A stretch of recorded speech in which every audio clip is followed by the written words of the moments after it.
You're welcome back. Still watching Business Morning here on Channels Television. Foreign direct investment into Nigeria plunged by a third in 2020. Data from the National Bureau of Statistics shows that investment fell to $46 million in 2022 from $698 million for a year earlier. Now, the Institute of Directors, Nigeria, has a priority responsibility to enable Nigeria attract foreign investment by promoting corporate governance and global best businesses.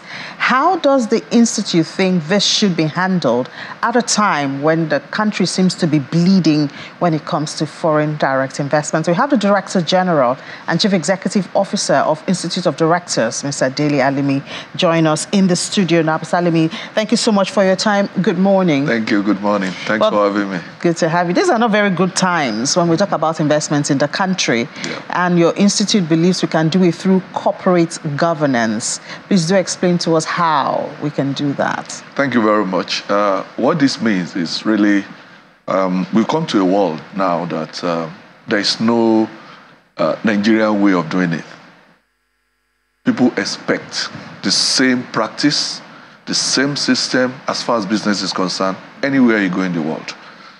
And we always say that money will go where good investment is, where the climate is good, where the environment is good, where the business environment is conducive. So we believe one way to easily attract foreign FDI into Nigeria is to ensure that our governance system, as far as the regulations, the rules that guide governance is concerned, are at par with best practices. When this happens, you don't need to make any contingency plan to come to Nigeria, because it is what you are doing all over the world that you need to emplace in Nigeria. So it's easy for you to come, and that's what I would be saying, that let's have good corporate governance, let our standard meet anywhere you go in the world, and that will mean that people will come here. So it's one of the ways that we can attract, and I must put that one of the ways, because there are so many other factors, but one crucial way is that we can attract. So what's our standard now? Well, I would say we're not doing too badly. I think how many years ago, 3 years ago now, we had a Nigerian Code of Corporate Governance, which eluded us for quite a while. We had it, which was widely accepted, and that was also accepted very well internationally. It's one of the best in Africa, as it is now. But then entrenching it and ensuring that organizations practice what they preach, that it's not just about ticking boxes. It's just about ensuring that we follow these rules. And I think when you look at what has happened in the last 3 years, I think organizations, especially the regulators, now know what to do. And organizations themselves, the practitioners, know what to do, because there's a set of rules that says, look, when you are faced with this situation, this is what you're expected to do. So you are not left to your own whims and caprice. You know what to do. You know the right thing to do. So yeah, I think we are doing well. But knowing the right thing to do and doing it seem to be two different things in Nigeria. Perception, when it comes to, for instance, doing business, the issue of cutting corners, it's one. The issue of unfriendly policies is another. The issue of corruption, you know. The big elephant in the room. Let's hit it on the head. You know, when for instance, there was a time when you had one of the major telecommunications, you know, and, you know, there's so many stories around these issues. So even though we have that code of conduct for the corporate entity in Nigeria, how much of it is really being followed through so that we can see the benefits that we really want to see? Look, let's fix facts. Even in domains where these codes and everything have been entrenched centuries ago, we still have infractions. There were always people who would try to beat or turn corners and everything.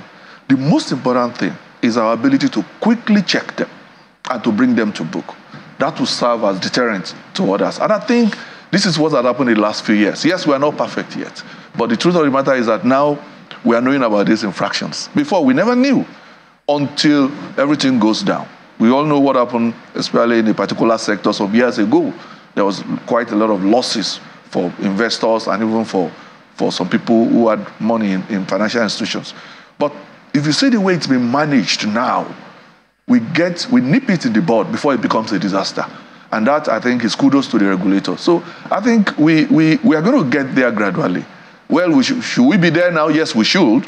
But at least we've moved some steps. Look, the truth is, when these rules are in place, when they are put in place, people will try to cut corners, especially because of the environment. Because the environment is such that you want to maximize profit. Because cost of business is now higher. And unfortunately, the purchasing power of people is not getting higher. So you want to cut costs. That is what business preaches. You cut costs. But in cutting costs, what we are saying is in cutting costs, you need to do it by the rules, not under the table, and do the right thing. Because at the end of the day, you are talking about sustainability before I came in.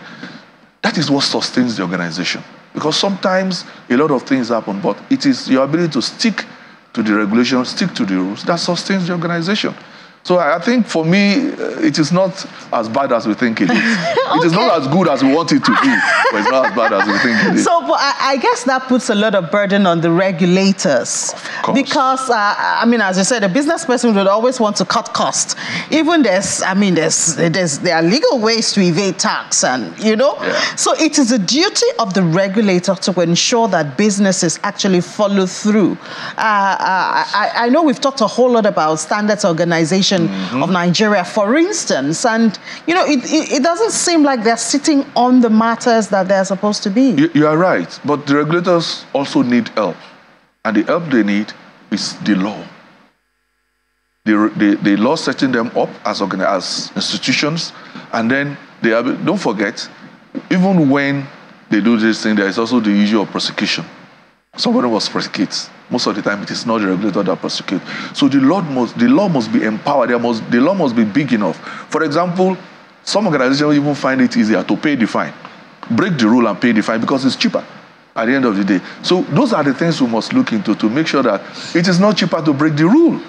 So stick to the rule, do the right thing, but ensuring that regulators are empowered, their capacity developed, and their regulatory framework put in place such that organizations find it more difficult to break the rule than it is now. And to pay the fine. Exactly. Well, apologies, we do have a short time, but I mean, I can't start without saying congratulations on your 40th anniversary, and we believe that as the new administration comes in, the Institute of Directors work closely, you know, to ensure that this corporate governance is entrenched, this code, that we get used to it and we practice it. Maybe at this point, I also need to mention that we are expecting the code of governance for the public sector. That helps organizations like us to now work on that and work with government on that. All right.